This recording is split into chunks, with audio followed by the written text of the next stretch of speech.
വിവാഹ വാർഷികത്തിന് എന്താ പറയാ? വെഡിങ് ആനിവേഴ്സറി നടത്താൻ പാടുണ്ടോ? ഇസ്ലാമിന്റെ വിധി എന്താന്ന് പറഞ്ഞൊരു വിഷയം കണ്ടു. നിങ്ങൾ പഠിക്കണം.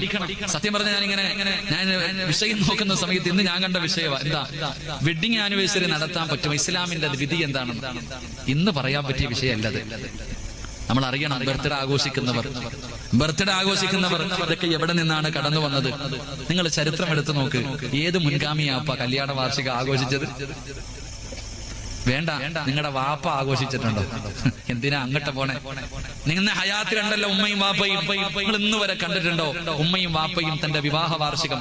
നിങ്ങൾക്ക് ഓർമ്മ വന്നപ്പോ നിങ്ങൾ പറയാം, ഉമ്മ ഇന്ന് നിങ്ങളുടെ വിവാഹ വാർഷികമല്ലേ, കേക്ക് മുറിക്കാം. നിങ്ങൾ അങ്ങോട്ട് ചെയ്യുന്നതല്ലാതെ ആ പാവങ്ങൾ ഇന്ന് വരെ ചെയ്യുന്ന നിങ്ങൾ കണ്ടിട്ടുണ്ടോ? നിന്റെ ഉമ്മയുടെ ബർത്ത്ഡേ ആഘോഷിക്കണം കണ്ടിട്ടുണ്ടോ? ഇന്ന് താടിയുള്ള വാപ്പായും കേക്ക് മുറിക്കും, തലയിൽ മറ്റേ തൊപ്പിയും വെക്കും. കൊച്ചുമക്കളുടെ ബർത്ത്ഡേ ആഘോഷിക്കുന്നവർ അല്ലാഹു കാക്കുമാറാകട്ടെ.